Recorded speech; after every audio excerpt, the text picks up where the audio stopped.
الحمد لله رب العالمين والصلاة والسلام على سيدنا محمد وعلى آله وصحبه أجمعين. سبحانك لا علم لنا إلا ما علمتنا إنك أنت العليم الحكيم. السلام عليكم ورحمة الله وبركاته. قدرلي тамашачылар. Эфирда Әлифба Qur'an уку сабаклары тапшыруы.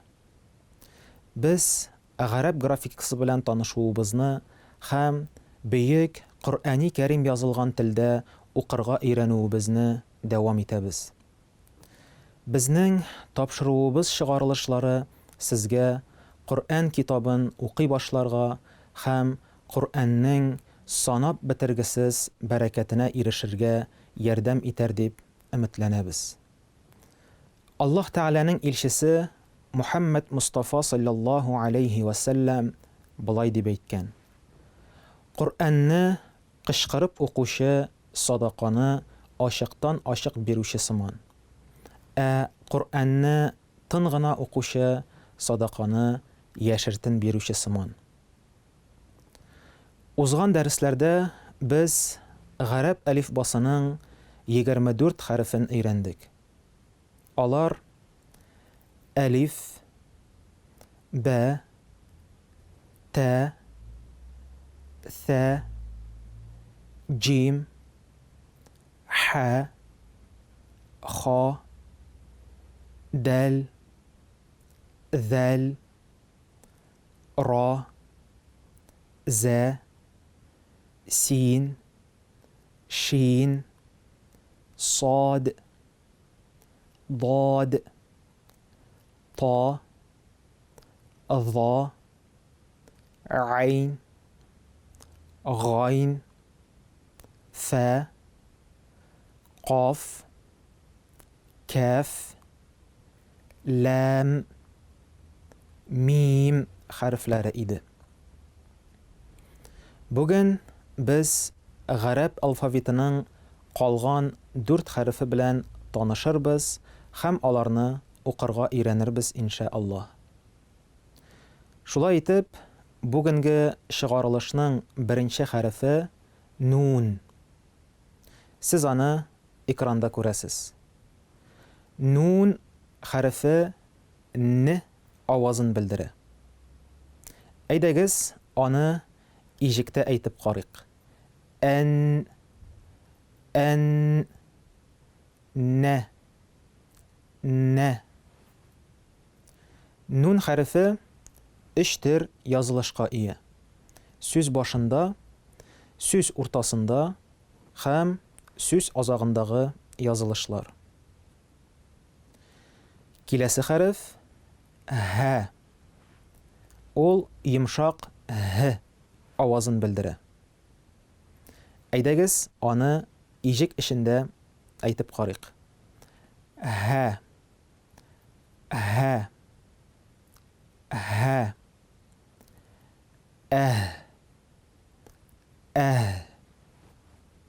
һ хәрефенең классик ғәрәп фонетикасында әйтелеш урыны aqsal халq дип атала. Монда бугазның аскы өлеше тавыш ярылары керә. Калган сөйләм органнары бу авазны әйтүдә катнашмыйлар. Бу авазның әйтелешен пыяла парлансын өчен сулышны авыздан чыгару белән чагыштырып була. Һ, һ, һ. Һ хәрефенең 4 төрле язылышы бар. Аерымланган төре, сүз башында, сүз уртасында һәм сүз азагындагы язылышлар. Киләсе хәреф вау дип атала.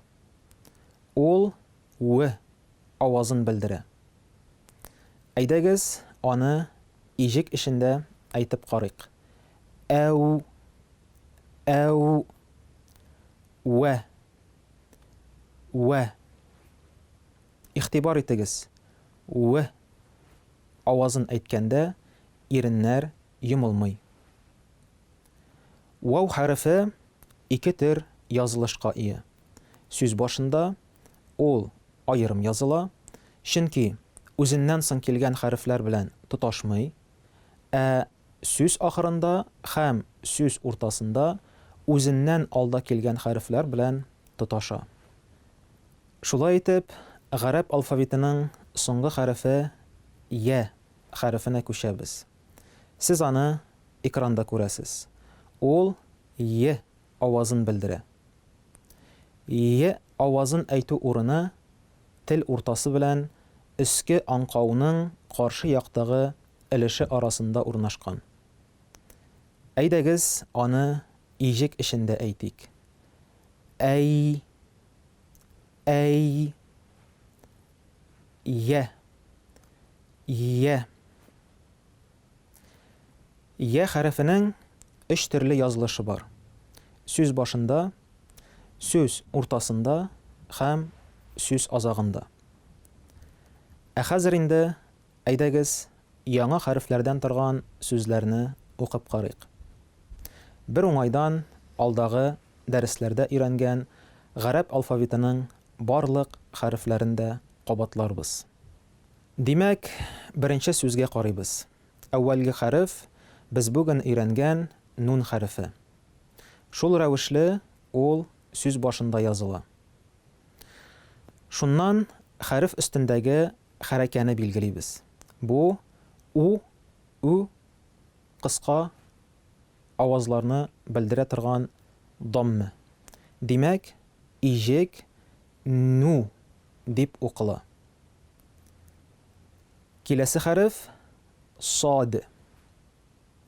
Аның астында и авазларын белдерә торган кәсрә тора. Сад каты с авазын тәшкил итә. Шуңа иҗек тә калын итеп сы дип укыла. Сүзнең соңгы хәрефе ра. Аның өстендә фәтхә бар. Димәк, иҗек ра дип укыла. Сүзне тулысы белән укыйбыз. Ну сы ра. Ну сыйра. Киләсе сүзгә игътибар итик. Беренче хәреф сад. Аның өстендә дамма. Димәк, иҗек су дип укыла. Икенче хәреф без бүген өйрәнгән нун. Бу аның сүз уртасындагы язылышы. Нун астында кәсрә бар. Димәк, иҗек ни дип укыла. Сүзнең соңгы хәрефе айн. Алдагы дәресләрдән искә төшерәбез. Сүз азагында килгәндә ул үзеннән алдагы хәрефләр белән шулай тоташа. Аның өстендә фәтхә. Димәк, иҗек дип укыла. Сүзне тулысынча укыйбыз. Су ни Су ни Киләсе сүз. Беренче хәрефне таныйбыз. Бу әлиф. Үзе генә килгәндә ул аваз белдермәгәнгә күрә янындагы хәрәкәгә карыйбыз. Аның астында кәсрә тора. Димәк, әлиф монда и дип укыла. Икенче хәреф бә. Аның өстендә сәкин. Димәк, әлеге иҗек кистереп иб дип укыла. Киләсе хәреф нун. Шул рәвешле ул сүзнең азагында языла. Аның өстендә дамма тора. Димәк, иҗек ну дип укыла. Сүзне тулысы белән укыйбыз. Иб ну. Ибну. Алга таба киттек. Яңа сүз. Монда беренче хәреф без бүген өйрәнгән һә. Һәнең сүз башындагы язылышына игътибар итегез. Аның өстендә фәтхә тора. Ижекне һә дип укыйбыз. Икенче хәреф ра. Аның да өстендә фәтхәсе бар. Димәк, ижек ра дип укыла. Өченче хәреф бә. Фәтхә белән ул бә дип укыла. Сүзне тулаем укыйк. Һә ра бә. Һә ра бә. Киләсе сүзнең беренче хәрефе ләм. Өстендә фәтхә бар. Димәк, ижекне лә дип укыйбыз. Икенче хәреф һә. Сүз уртасында ул шулай языла. Аның да өстендә фәтхә килгән. Димәк, һә дип укыйбыз. Һәм инде бу сүзнең соңгы хәрефе бә. Аның өстендә сәкин булу сәбәпле б авазы кистереп укыла. Сүзне тулысы белән укысак, лә һәб килеп чыга. Ләһәб. Киләсе сүзгә күчәбез. Беренче хәреф мим. Аның астында кәсрә килгән. Димәк, икесе бергә ми дип укыла. Икенче хәреф нун. Аның өстендә сәкин. Димәк, ижек мин дип укылачак. Һәм әлеге сүзнең соңгы хәрефе һә. Шул рәвешле ул сүзнең ахырында языла. Аның өстендә дамма. Димәк, ижек ху дип укыла. Сүзне тулысы белән укыйбыз. Мин ху. Мин ху. Киләсе сүз. Беренче хәрефкә игътибар итик. Бу әлиф. Аның өстендә фәтхәне күрәбез. Димәк, ул дип укыла. Икенче хәреф мим.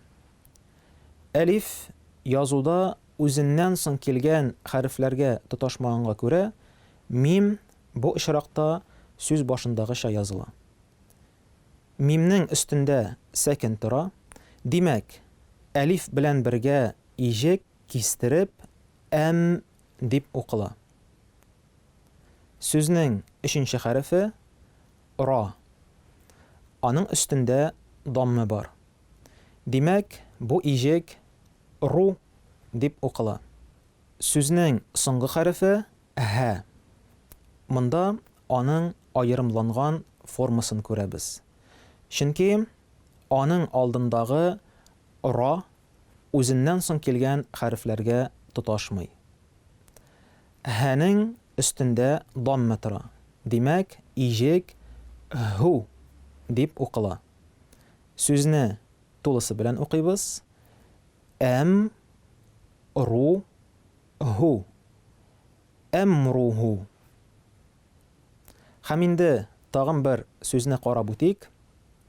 Беренче хәреф бә. Без аның белән беренче дәрестән үк таныш. Ул фәтхә белән килә һәм алар бергә бә дип укыла. Киләсе хәреф я. Булай ул сүз уртасында языла. Аның өстендә сәкин. Димәк, я хәрефе кистерелеп дип укыла һәм ижек тулысынча бәй дип яңгыраячак. Өченче һәм соңгы хәреф тә. Аның өстендә дамманы күрәбез. Димәк, ижек ту дип укыла. Һәм инде сүзне тулысы белән укыйбыз. Бәй ту. Бәй ту. Шулай итеп, кадерле тамашачылар, без гарәп алфавитының барлык хәрефләре белән дә таныштык һәм аларны сүзләр эчендә укырга өйрәндек. Киләсе дәресләрдә без сезнең белән өстәмә хәрәкәләр турында белербез һәм аларны да аңларга, дөрес итеп укырга өйрәнербез. Киләсе очрашуларга кадәр, әссәламу алейкум ва рахматуллаһи ва баракатуһ.